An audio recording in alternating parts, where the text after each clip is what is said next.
Assalamualaikum warahmatullahi wabarakatuh. Perkenalkan, nama saya Tasya Doktora dengan NIM 1710623048. Kali ini saya akan mempresentasikan terkait laporan praktik kerja lapangan yang telah saya lakukan sebagai kreatif intern di PT Mandiri Kreasi Bersaudara.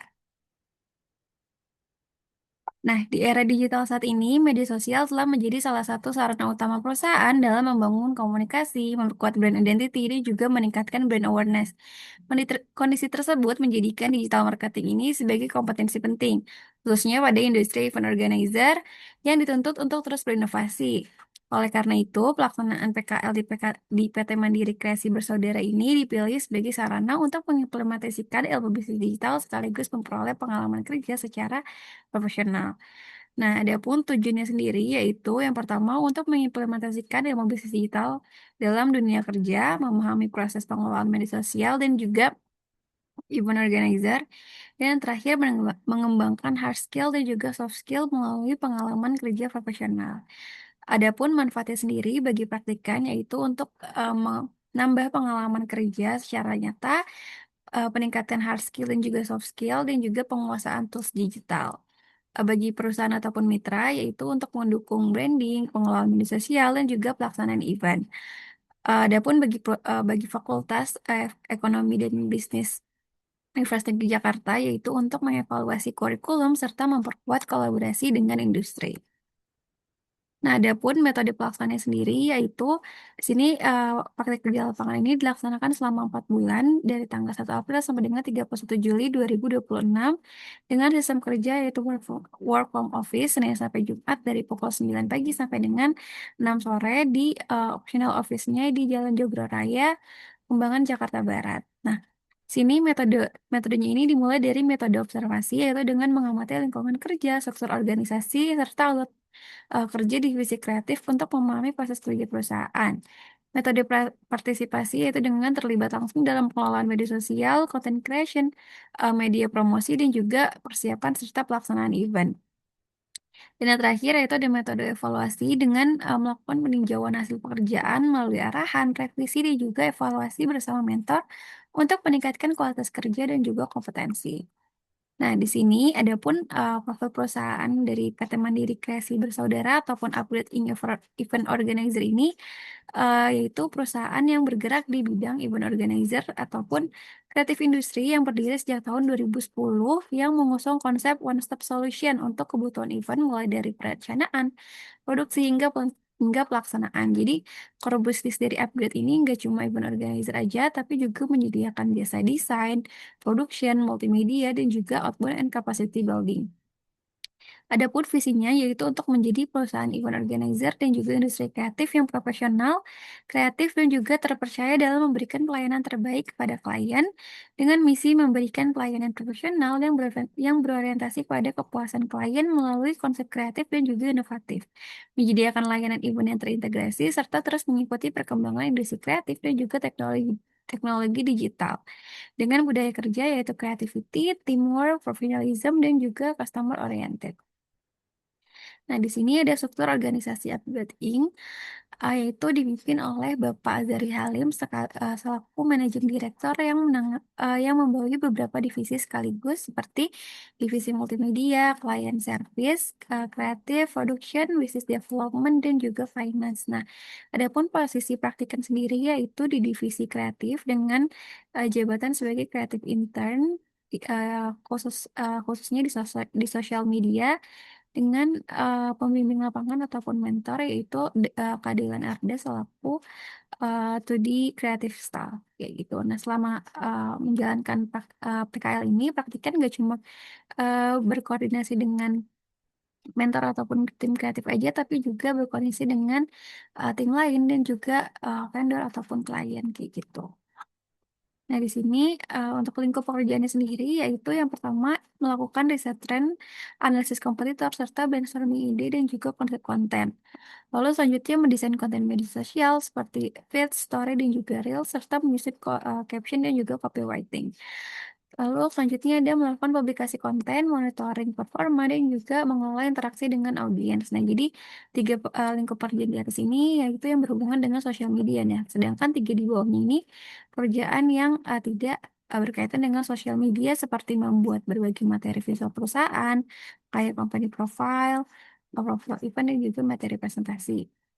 Lalu berkoordinasi dengan tim produksi dan juga vendor, serta membantu persiapan dan juga pelaksanaan event. Dan terakhir itu mendokumentasikan kegiatan sebelum, selama, dan setelah event untuk kebutuhan publikasi. Nah, di sini ada workflow konten sosial media, yaitu mulai dari research, brainstorming, content plan, desain dan editing, lalu masuk ke review mentor.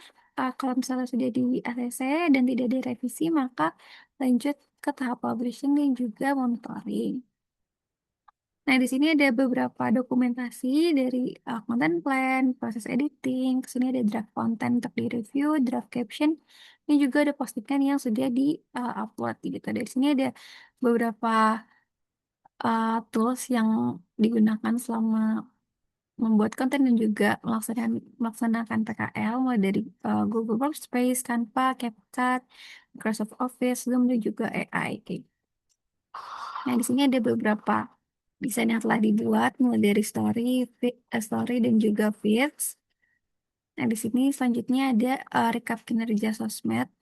Nah, di sini di bulan Maret sebelum magang itu performa akunnya masih rendah dengan 341 tayangan dan juga 983 pengikut. Nah, di bulan April ini tayangan ini meningkat sebanyak 140% dibandingkan Maret dan pengikutnya ini bertambah 40 akun. Yang mana menandakan strategi konten ini mulai memberikan hasil. Lalu di bulan Mei menjadi bulan dengan performa terbaik dengan tayangan yang meningkat sebanyak 226% dibandingkan dengan bulan April, dan juga aktivitas akun ini mencapai best periodenya gitu. Lalu di bulan Juni performanya sedikit menurun karena fokus praktikan sendiri beralih ke pelaksanaan event, sehingga pengelolaan media sosial ini tidak menjadi prioritas utama. Meskipun seperti itu, performa akun ini tetap jauh lebih baik dibandingkan dengan sebelum magang seperti itu. Di sini ada beberapa dokumentasi pekerjaan selain sosial media, mulai dari uh, desain kebutuhan materi visual seperti kompro, terus ini ada proposal, event, terus ini ada event support, mulai dari dokumentasi proses loading, terus ada meeting dengan klien, terus ini juga ada sebagai support ke event. Lalu di sini ada pengelolaan arsip dokumentasi event, terus juga ada arsip untuk sosial media. Nah, di sini uh, selanjutnya ada implementasi ilmu perkuliahan. Nah, selama menjalankan praktik kerja lapangan ini, praktikan uh, mengimplementasikan berbagai mata kuliah yang telah dipelajari sebelumnya, seperti sini digital marketing, yaitu untuk mengelola konten media sosial perusahaan, mulai dari konten planning, pembuatan konten, publikasi, hingga monitoring performa Instagram.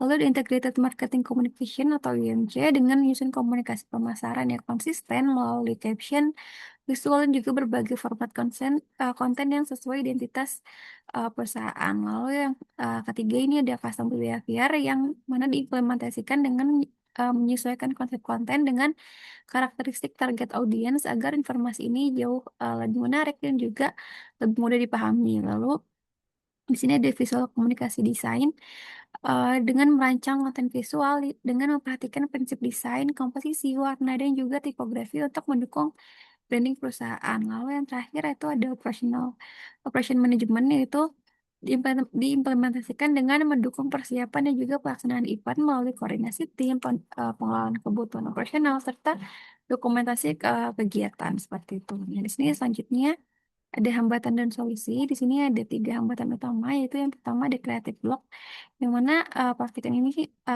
di awal mengalami kesulitan untuk menemukan ide dan juga konsep konten yang menarik serta sesuai dengan identitas perusahaan gitu. Karena sebelumnya Instagramnya ini sudah lama tidak di handle seperti itu, jadi harus dimulai dari awal lagi gitu. Makanya di sini solusinya itu untuk praktikan ini mencari referensi dari Instagram, Pinterest, dan juga kompetitor, serta melakukan brainstorming dan juga diskusi bersama mentor untuk memperoleh ide yang lebih relevan kayak gitu. Lalu yang kedua ada revisi desain. Adanya beberapa revisi terkait visual, layout, warna, maupun tipografi agar sesuai dengan branding perusahaan. Nah, di sini Praktikkan menjadikan setiap revisi sebagai bahan evaluasi, mempelajari brand identity perusahaan, dan juga lebih memperhatikan detail sebelum mengajukan draft desain. Lalu yang terakhir itu ada beragamnya tugas. Nah, karena praktikan tidaknya fokus ke sosial media, yang itu praktikan juga menangani berbagai pekerjaan secara bersamaan gitu, mulai dari media sosial, desain visual, hingga persiapan event. Nah, di sini untuk solusinya sendiri, praktikan menyusun skala prioritas, mengatur waktu, serta membangun komunikasi yang aktif dengan mentor dan juga tim agar seluruh pekerjaan ini dapat selesai dengan tepat waktu. Lalu di sini untuk selanjutnya ada saran pengembangan. Nah, bagi perusahaan ataupun mitra sendiri, diharapkan agar menyusun brand guideline sebagai acuan pembuatan konten agar identitas visual ini lebih konsisten. Lalu melakukan evaluasi performa media sosial secara berkala menggunakan data insight ataupun engagement sebagai dasar penggunaan strategi konten. Lalu yang terakhir itu ada mengoptimalkan pemanfaatan teknologi digital dan juga AI untuk meningkatkan efektivitas proses kreatif dan juga produksi konten. Lalu bagi program studi sendiri yaitu diharapkan untuk memperluas kerjasama dengan perusahaan yang relevan dengan bidang bisnis digital, memperkuat pembelajaran mengenai digital marketing, content creation, dan juga pemanfaatan AI sebelum pelaksanaan PKL. Lalu yang terakhir yaitu untuk meningkatkan program pembekalan PKL khususnya terkait etika kerja, komunikasi profesional, dan juga keterampilan praktis di dunia industri. Nah, terakhir di sini ada kesimpulan, praktik kerja lapangan ini menjadi sarana untuk mengimplementasikan ilmu bisnis digital secara langsung, khususnya dalam bidang digital marketing, pengelolaan media sosial, dan juga industri event organizer.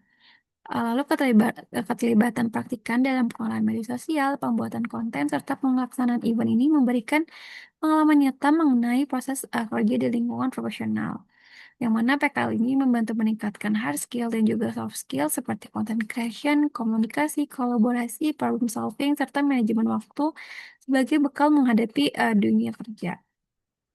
Uh, Sekian presentasi dari saya. Kurang lebihnya mohon maaf. Terima kasih. Wassalamualaikum warahmatullahi wabarakatuh.